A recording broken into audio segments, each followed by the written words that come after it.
पुराणों में वर्णित कथा के अनुसार स्वयंभू मनु के 2 पुत्र थे, प्रियव्रत और उत्तानपाद, और उनकी 3 पुत्रियां थीं, देवहूति, आकुति और प्रसूति, जिनमें से देवहूति का विवाह कर्दम प्रजापति के साथ हुआ था। ब्रह्मा जी ने कर्दम जी को आज्ञा दी कि तुम संतान उत्पत्ति करो, तो उन्होंने 10,000 वर्षों तक सरस्वती नदी के तट पर तपस्या की। वे भगवान विष्णु की आराधना करने लगे। भगवान विष्णु प्रकट हो गए। तब उन्होंने भगवान की इस तरह से स्तुति की, आज आपका दर्शन पाकर हमें नेत्रों का फल मिल गया। आपके चरण कमल भव सागर से पार जाने के लिए नौका है। जिनकी बुद्धि आपकी माया से मारी गई है, वे ही उन तुच्छ क्षणिक विषय सुखों के लिए जो नरक में भी मिल सकते हैं, उन चरणों का आश्रय लेते हैं। किंतु स्वामी, आप तो उन्हें वे विषय भोग भी दे देते हैं। हे प्रभु, आप कल्प वृक्ष हैं। आपके चरण कमल समस्त मनोरथ को पूर्ण करने वाले हैं। मैं गृहस्थ धर्म के पालन में सहायक शीलवती कन्या से विवाह करने के लिए आपके चरण कमलों की शरण में आया हूँ। तब भगवान विष्णु ने कहा, तुमने आत्म संयम आदि के द्वारा मेरी आराधना की है। तुम्हारे हृदय की उस भाव को जानकर मैंने पहले से ही उसकी व्यवस्था कर दी है। स्वयंभू मनु अपनी धर्मपत्नी महारानी शतरूपा के साथ तुमसे मिलने के लिए 2 दिनों के पश्चात यहाँ आएंगे। उनकी एक कन्या इस समय विवाह के योग्य है। तुम सर्वथा उसके योग्य हो, इसलिए वे तुम्ही को वह कन्या अर्पण करेंगे। गृहस्थ जीवन व्यतीत करते हुए 9 कन्याएं उत्पन्न होंगी। उसके बाद में कपिल रूप में अपने अंश काल रूप से तुम्हारी पत्नी देवहूति के गर्भ में अवतीर्ण होकर सांख्य शास्त्र की रचना करूंगा। ऐसा कहकर भगवान अपने लोक को चले गए। श्री हरि के चले जाने पर कर्दम जी उनके बताए हुए समय की प्रतीक्षा करते हुए बिंदु सरोवर पर ही ठहरे रहे। जैसा भगवान ने कहा था वैसा ही हुआ। स्वयंभू मनु और शतरूपा आए। मनु जी कहते हैं कि यह मेरी कन्या, जो प्रियव्रत और उत्तानपाद की बहन है, अवस्था, शील और गुण आदि में आपके योग्य पति को पाने की इच्छा रखती है। मैं बड़ी श्रद्धा से आपको यह कन्या समर्पित करता हूँ। आप इसे स्वीकार कीजिए। तब श्री कर्दम मुनि ने मनु जी को कहा कि ठीक है, मैं विवाह करना चाहता हूँ और आपकी कन्या भी हर प्रकार से सुयोग्य है, लेकिन मेरी एक शर्त है। जब तक इसके संतान न हो जाएं, तब तक मैं गृहस्थ धर्मानुसार इसके साथ रहूंगा। उसके बाद भगवान के बताए हुए संन्यास धर्म का पालन करूंगा। स्वयंभू मनु जी ने देखा कि इस संबंध में महारानी शतरूपा और राजकुमारी की स्पष्ट अनुमति है। अतः उन्होंने अनेक गुणों से संपन्न कर्दम जी को उन्हीं की समान गुणवती अपनी कन्या देवहूति का प्रसन्नता पूर्वक दान कर दिया। उन दोनों का सर्वश्रेष्ठ ब्रह्म विधि से विवाह हुआ। महारानी शतरूपा ने बेटी और दामाद को बड़े प्रेम पूर्वक बहुत से बहुमूल्य वस्त्र, आभूषण आदि उपहार में दिए। इस प्रकार सुयोग्य वर को अपनी कन्या देकर महाराज मनु निश्चिंत हो गए और वहां से विदा ली। माता पिता के चले जाने पर पति के अभिप्राय को समझ लेने में कुशल साध्वी देवहूति कर्दम जी की प्रतिदिन प्रेम पूर्वक सेवा करने लगी।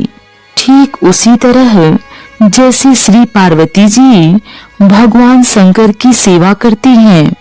एक दिन कर्दम जी कहने लगे कि मनुनंदिनी, तुमने मेरा बड़ा आदर किया है। मैं तुम्हारी उत्तम सेवा और परम भक्ति से बहुत संतुष्ट हूँ। अपने धर्म का पालन करते रहने से मुझे तप, समाधि, उपासना और योग के द्वारा जो भय और शोक से रहित भगवत प्रसाद स्वरूप विभूतियाँ प्राप्त हुई हैं, उन पर मेरी सेवा के प्रभाव से अब तुम्हारा भी अधिकार हो गया है। मैं तुम्हें दिव्य दृष्टि प्रदान करता हूँ, उसके द्वारा उन्हें देखो, क्योंकि अन्य जितने भी भोग हैं वे सभी तो भगवान श्रीहरि के भ्रिकुटी विलास मात्र से नष्ट हो जाते हैं, अतः वे इसके आगे कुछ भी नहीं है। तुम मेरी सेवा से भी कृतार्थ हो गई हो। अपने पतिव्रत धर्म का पालन करने से तुम्हें ये दिव्य भोग प्राप्त हो गए हैं, तुम इन्हें भोग सकती हो।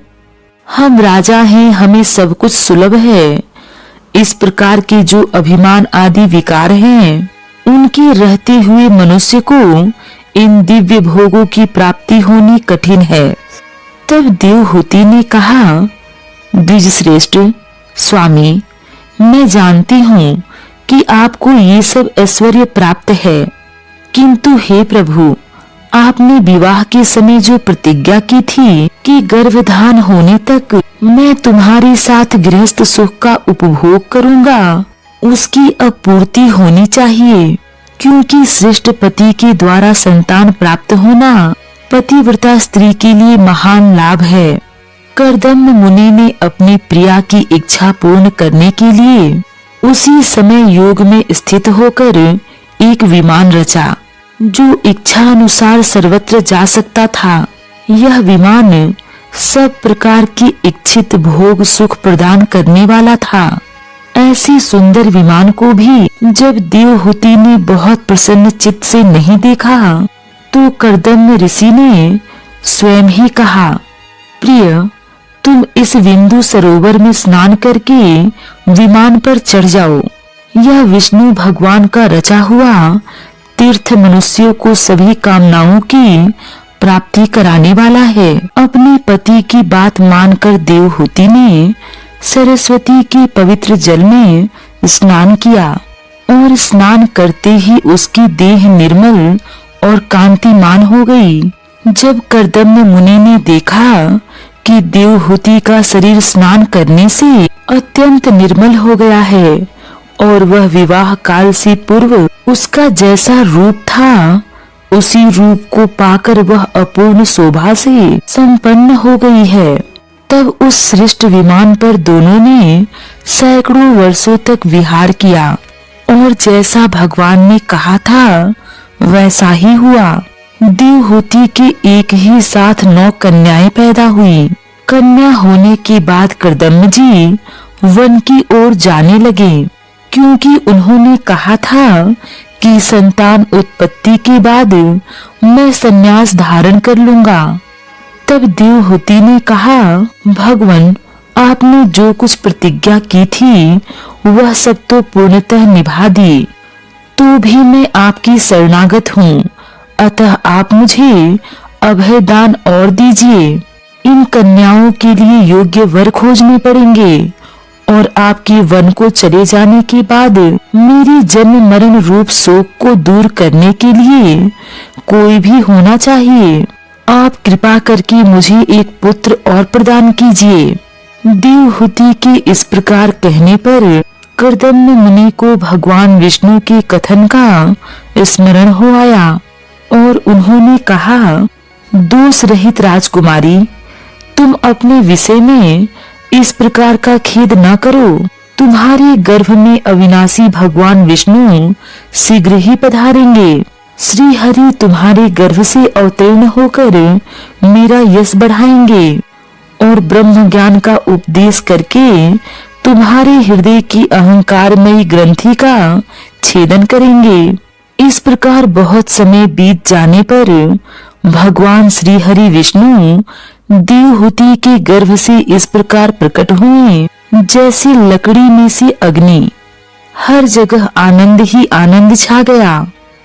आकाश से देवताओं ने दिव्य पुष्पों की वर्षा की। ब्रह्मा जी को यह ज्ञात हो गया था कि साक्षात परब्रह्म भगवान विष्णु सांख्य शास्त्र का उपदेश करने के लिए अपने विशुद्ध सत्वमय अंश से अवतीर्ण हुए हैं। ब्रह्मा जी ने कहा, प्रिय कर्दम, तुम दूसरे को मान देने वाले हो।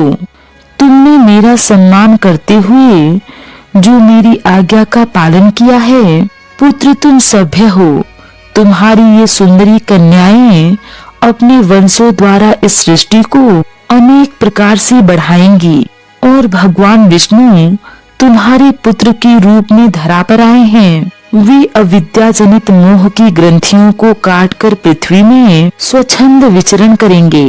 वे सिद्ध गणों के स्वामी और सांख्याचार्यों के भी माननीय होंगे। लोक में तुम्हारी कीर्ति का विस्तार करेंगे और कपिल नाम से विख्यात होंगे।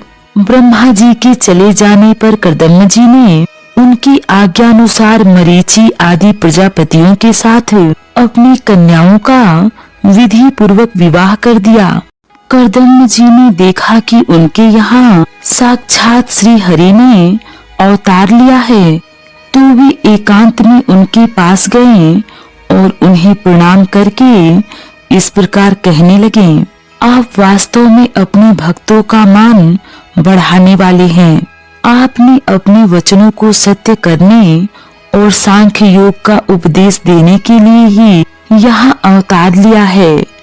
आप ऐश्वर्य, वैराग्य, यश, ज्ञान, वीर्य और श्री इन 6 ऐश्वर्यों से पूर्ण हैं। मैं आपकी शरण में हूँ। आपकी कृपा से मैं तीनों ऋणों से मुक्त हो गया हूँ और मेरे सभी मनोरथ पूर्ण हो चुके हैं। अब मैं संन्यास मार्ग को ग्रहण कर आपका चिंतन करते हुए शोक रहित होकर विचरण करूँगा। आप समस्त प्रजा के स्वामी हैं, अतः इसके लिए मैं आपकी आज्ञा चाहता हूँ। तब श्री हरि ने कहा, मुने, वैदिक और लौकिक सभी कर्मों में संसार के लिए मेरा कथन ही प्रमाण है। इसलिए मैंने जो तुमसे कहा था कि मैं तुम्हारे यहाँ जन्म लूंगा, उसे सत्य करने के लिए ही मैंने यह अवतार लिया है। मुने, मैं आज्ञा देता हूँ, तुम इच्छानुसार जाओ और अपनी संपूर्ण कर्म मुझे अर्पण करते हुए दुर्जय मृत्यु को जीतकर मोक्ष प्राप्त करने के लिए मेरा भजन करो। मैं स्वयं प्रकाश और संपूर्ण जीवों के अंतःकरणों में जीवित रहने वाला परमात्मा हूँ। अतः जब तुम विशुद्ध बुद्धि के द्वारा अपने अंतःकरण में मेरा साक्षात्कार कर लोगे, तब सब प्रकार के शोकों से छूटकर निर्भय पद प्राप्त कर लोगे और माता देवहूति को भी मैं संपूर्ण कर्मों से छुड़ाने वाला आत्मज्ञान प्रदान करूंगा, जिससे वे इस संसार रूपी भय से पार हो जाएंगी। भगवान कपिल के इस प्रकार कहने पर प्रजापति कर्दम जी उनकी परिक्रमा कर प्रसन्नता पूर्वक वन को चले गए और सब प्रकार की कामना को छोड़कर मन, बुद्धि और चित्त को भगवान में लगा दिया और भगवान के धाम को प्राप्त किया। पिता के वन में चले जाने पर भगवान कपिल जी माता का प्रिय करने की इच्छा से उस बिंदु सरोवर तीर्थ में रहने लगे। एक दिन कपिल जी आसन पर विराजमान थे। देवहूति जी कपिल जी के पास गई और बोली, इन दुष्ट इंद्रियों को मैं विषय देते देते ऊब गई हूँ। इन देह गेह आदि में मैं मेरेपन का दुराग्रह होता है, वह भी आपका ही कराया हुआ है। अतः अब आप मेरी इस माया मोह को दूर कीजिए। मैं आपकी शरण में आई हूँ। आप भगवत धर्म जानने वालों में सबसे श्रेष्ठ हैं। मैं आपको प्रणाम करती हूँ। तब भगवान कपिल ने कहा, माता, यह मेरा निश्चय है कि आध्यात्म योग ही मनुष्यों की आत्यंतिक कल्याण का मुख्य साधन है। जहाँ दुख और सुख की सर्वथा निवृत्ति हो जाती है, इस जीव के बंधन और मोक्ष का कारण मन ही माना गया है।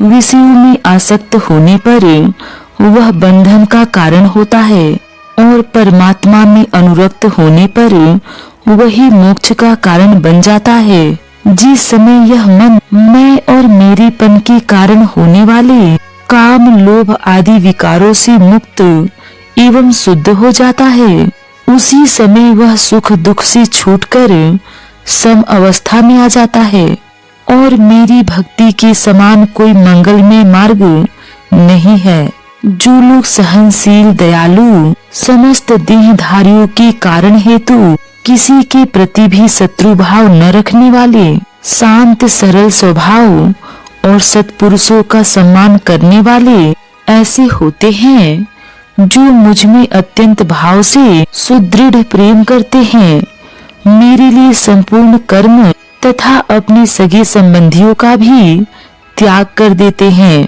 और मेरी परायण रहकर मेरी पवित्र कथाओं का श्रवण और कीर्तन करते हैं तथा मुझ में ही चित्त लगाए रहते हैं। उन भक्तों को संसार के तरह तरह के ताप कोई कष्ट नहीं पहुंचाते हैं। माँ, तुम सत्संग करो। सत्पुरुषों के समागम से मेरे पराक्रमों का यथार्थ ज्ञान कराने वाली तथा हृदय और कानों को प्रिय लगने वाली कथाएं होती हैं। उनका सेवन करने से शीघ्र ही मोक्ष मार्ग में श्रद्धा, प्रेम और भक्ति का क्रमशः विकास होगा और जो मेरी लीलाओं का चिंतन करेगा, मेरी कथा को सुनेगा, उसे सत्य का बोध हो जाएगा और फिर अंत में उसे मेरा धाम प्राप्त होगा। भगवान कहते हैं कि माँ, तुम संतों का संग करो, तुम सत्संग करो। हमारे परिवार में आसक्ति होता है, लेकिन जब वही संग या आसक्ति संतों महापुरुषों के प्रति हो जाती है तो मोक्ष का खुला द्वार बन जाती है। भगवान कहते हैं, माँ, संसार में तो रहो, लेकिन संसार को अपने अंदर मत रहने दो। जैसे पानी में नाव होती है, नाव में पानी नहीं। यदि नाव में पानी होगा तो नाव डूब जाएगी। इसी तरह से यदि संसार अंदर रहेगा तो भव को पार कर पाना मुश्किल है। ये शरीर रूपी नौका डूब जाएगी। फिर माता के पूछने पर कपिल जी ने अपनी माँ को अहेतु की भक्ति के बारे में बताया। माता, जिसका चित्त एकमात्र भगवान में ही लग गया है, ऐसे व्यक्ति की वेद विहित कर्मों में लगी हुई तथा विषयों का ज्ञान कराने वाली इंद्रियों की जो सत्व मूर्ति श्री हरि के प्रति स्वाभाविकी प्रवृत्ति है, वही भगवान की अहेतु की भक्ति है। अहेतु की भक्ति मुक्ति से भी बढ़कर है, क्योंकि जठरानल जिस प्रकार खाए हुए अन्न को पचाता है, उसी प्रकार यह भी कर्म संसारों की भंडार रूपी लिंग शक्ति को तत्काल भस्म कर देती है। भगवान कहते हैं, माता, जो लोग इहलोक परलोक और इन दोनों लोकों में साथ जाने वाले वासना में लिंग देह को तथा शरीर से संबंध रखने वाले जो धन, पशु एवं गृह आदि पदार्थ हैं, उन सभी अनन्य संग्रहों को छोड़कर अनन्य भक्ति से सब प्रकार मेरा ही भजन करते हैं, उन्हें मैं मृत्यु रूपी संसार सागर से पार कर देता हूँ। मैं साक्षात भगवान हूँ, प्रकृति और पुरुष का भी प्रभु हूँ तथा समस्त प्राणियों की आत्मा हूँ। मेरे सिवा और किसी का आश्रय लेने से मृत्यु रूप महाभय से छुटकारा नहीं मिल सकता। फिर भगवान ने बताया कि जीव किस तरह से दुनिया में आता है। भगवान कपिल ने देवहूति को अति सुंदर ज्ञान बताया, जिसे आप श्रीमद् भगवत पुराण में विस्तार से पढ़ सकते हैं। भगवान ने अष्टांग योग की विधि भी बताई है। फिर भगवान ने बताया कि ध्यान किस प्रकार करना चाहिए। जब भगवान का ध्यान करें तो चरणों से प्रारंभ करके शिख तक जाएं और भगवान के एक एक अंग का ध्यान करें। लेकिन जब शक्ति का ध्यान करें तो शिख से शुरू करके चरणों तक ध्यान करें। फिर भगवान ने मुक्ति के बारे में भी विस्तार से बताया। श्री कपिल देव जी कहते हैं, माता, जिस प्रकार वायु के द्वारा उड़ाई जाने वाला मेघ समूह उसके बल को नहीं जानता, उसी प्रकार यह जीव भी बलवान काल की प्रेरणा से भिन्न भिन्न आस्थाओं तथा योनियों में भ्रमण करता रहता है, किंतु उसके प्रबल पराक्रम को नहीं जानता। जीव सुख की अभिलाषा से जिस जिस वस्तु को बड़े कष्ट से प्राप्त करता है, उसी उसी को भगवान काल विनष्ट कर देता है, जिसके लिए उसे बड़ा शोक होता है। इसका कारण यही है कि यह मंदमती जीव अपने इस नाशवान शरीर तथा उसकी संबंधियों के घर, खेत और धन आदि को मोहवश नित्य मान लेता है। ये सब माया के कारण होता है, जबकि सब एक दिन खत्म होने वाला है। फिर भगवान ने बताया कि एक दिन इस जीव का परिवार और स्वयं की चिंता करते करते अंत हो जाता है। फिर जीव जैसा कर्म करता है वैसा ही उसे फल मिल जाता है। अच्छे कर्म किए होंगे तो स्वर्ग मिलेगा, बुरे कर्म करने पर नरक मिलता है। अतः हे माता, यदि जीव अपना कल्याण चाहे तो मुझ में ही चित लगाए, संसार में न लगाए। फिर भगवान ने काल के स्वरूप का देवहूति जी को वर्णन किया।